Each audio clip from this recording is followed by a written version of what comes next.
شخص چھٹے امام کی خدمت میں آتا ہے، اللہ صلی علی،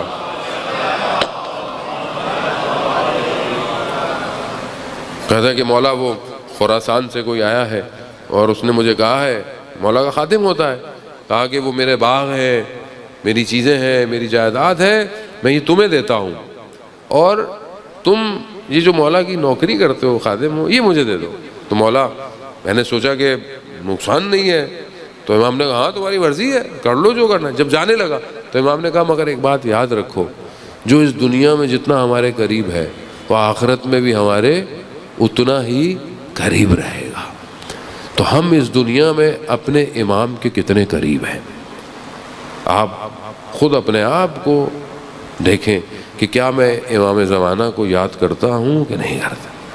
کتنا میں اپنی زندگی کے وقت کو اپنے امام کے لیے گزارتا ہوں؟ جانے محترم، بہرحال وقت جو ہے وہ بڑی تیزی سے آخر کی طرف ہے، بہرحال مغرب سے کچھ دیر پہلے ختم بھی کرنا ہے، نوا خوانی بھی ہے۔ جانے محترم، بہرحال جتنا بولیں، جتنا ذکر فضائل اور مصائب کیے جائیں وہ کم ہے، لیکن کسی کی موت پر جمع ہونا اور یاد کرنا، پہلی چیز آپ کو اپنی موت یاد کرنا ہے۔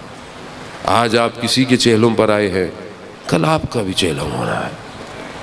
آج تو لوگ ان سے محبت کرتے تھے تو لوگ آ گئے، ذکر ہو گیا، قرآن خوانی، ہمارے مرنے کے بعد کیا ہوگا؟ ابھی ہمارے ایک بہت اچھے عزیز دوست عالم دین مولانا ذکی باقری صاحب کے داماد بھی تھے، میرے بہت اچھے دوست تھے، کلاس فیلو تھے، کئی سالوں سے کینیڈا میں تبلیغ میں مشغول تھے، انگلش میں مجالس پڑھتے تھے۔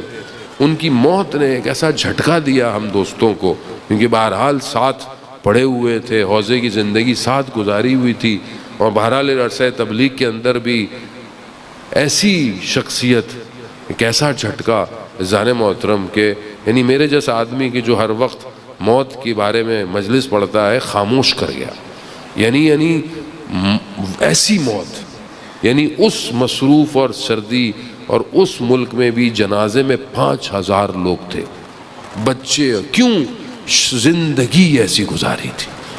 میں نے لوگوں کو اشک بار دیکھا، بچوں کو، انگریزوں، مطلب وہ ظاہر ہے وہیں کی پلے بڑے تھے، وہیں کی تربیت تھی۔ خود ذکی باقری صاحب کا میسج آیا، مجھ سے برداشت نہیں ہوا، بیچارے خود روتے ہوئے، کہ انہوں نے کہا کہ میں نے اس کی تربیت یہاں معاشرے کے لیے کی تھی، میرا سرمایہ تھا، لیکن چلا گیا۔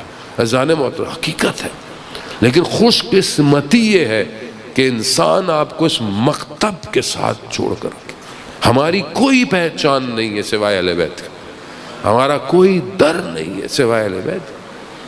ہم کس در میں جائیں گے؟ ہمارے پاس کیا ہے جو قیامت میں ہمیں شفاعت ملے؟ کچھ نہیں ہے سوائے اس کے کہ یہ چند آنسو ہیں ہماری آنکھوں کے، کوئی سرمایہ نہیں ہے۔ اتنے عرصے حوضے کی زندگی گزار کے اگر کوئی مجھ سے پوچھے کہ کیا ہے، میں یہی کہوں گا حضرت معصومہ سلام اللہ علیہ کی زیارت ہے، بس اور کچھ نہیں۔ اگر ہے تو یہی ہے جان موت۔ تو انسان اپنے اعمال پر تکبر غرور نہ کرے، انسان خوش یہ رہے کہ اس کو یہ در ملا ہوا، اور بس اسی در سے انسان جو ہے وہ آگے کی طرف جان محترم بڑھے۔